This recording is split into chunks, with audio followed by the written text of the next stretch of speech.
Good morning everyone. Going to work again. Naglalakad lang po.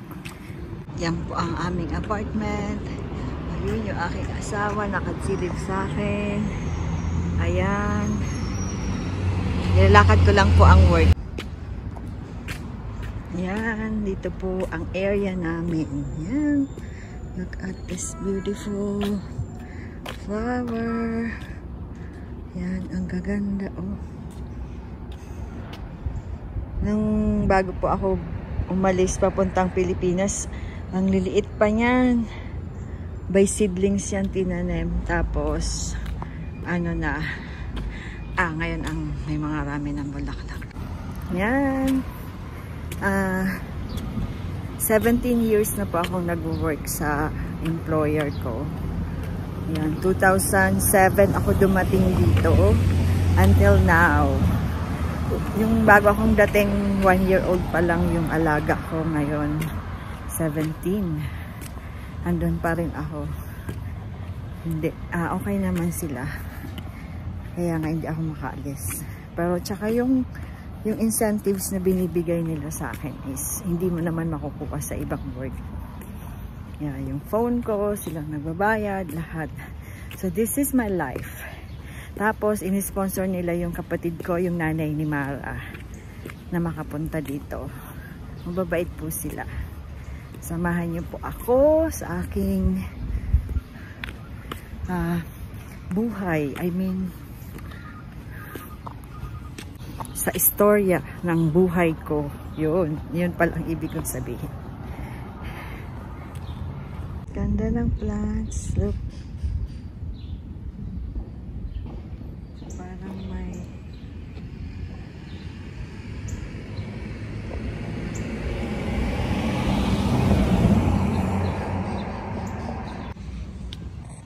yan, malapit na po tayo. Ayan na yung school ni Mara. Diyan nag-aaral si Mara. Tapos yung mga alaga ko dyan din nag-aaral. Actually, they don't need me anymore. Kasi 10 years old na po yung bunso. Kaya lang, yung mga bata ayaw nila pang ako umalis, diba? Kasi they grew up with me and I know them by hearts. Yeah, kahit anong syempre sa'yo, lumaki. Yan.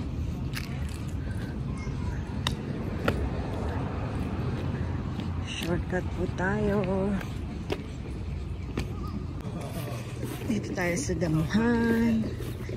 Ano ang aming yan. Pagpasok ko po. Si Winston ang unang mag-aano sa akin. Sasalubong. Winston po yun yung aso. Yeah.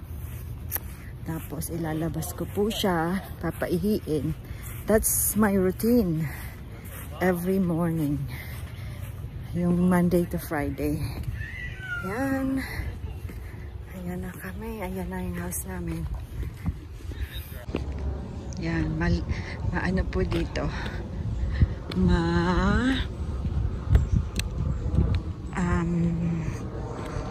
Yung area is so quiet. Pero may school, syempre.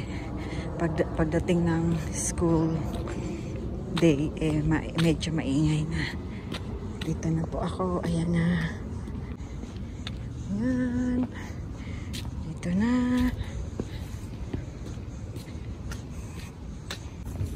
Ayan. Ayan na po si Winston. Come on, Winston, come on. Walking Winston, making his business, pee and poop. Yan. Come on. You're done? That's it? Come on, let's walk. Good boy. Come on. Come on. Pooping. course, after pooping, ayan. Ayan na pubag. Hindi katulad sa ating dyan sa Pinas. Kahit saan ka pumunta, talagang ang daming poop. Minsan naaapakan mo na. Ayan. Ayan si Winston. After kong iwalk si Winston, pinapakain ko po siya. Ayan na. Yan yung bahay. Masyado pang tahimik. Kasi wala pa dito yung mga bata nasa camp pa. Darating sila they're coming home on Thursday. Ayan, masyado pong tahimik. Wala pang mga bata. Yan, may carpet po yan. May carpet to pero pinalinis nila. Kasi wala yung mga bata. Ito yung family room. Kitchen table. Yan.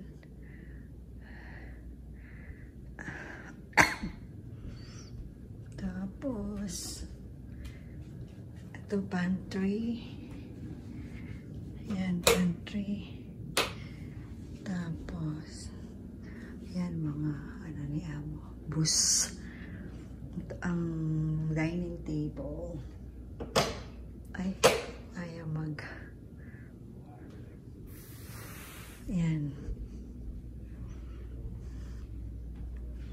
Ito po ang aking yan. Yan. Diba? Malinis po yan kasi wala namang Tapos ito ang office. Magulo. Yan. Ito na yan. Labas. Yung labas. Yan po ang yan po ang tita's car. Yan. Tita's car. Yan yung sa babae na sakay dyan. Tapos ito yung tatlo po kasi yun ang aking ginagamit. Yung tita's car. Yan. Ito.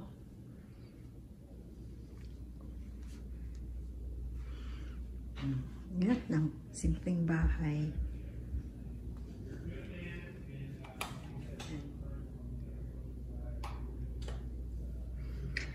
Yan. Yung sa taas, puro yan room. Hanggang doon. Tapos yan yung basement. Papunta. Itatapon pa akong basura. Meron ditong rin washroom.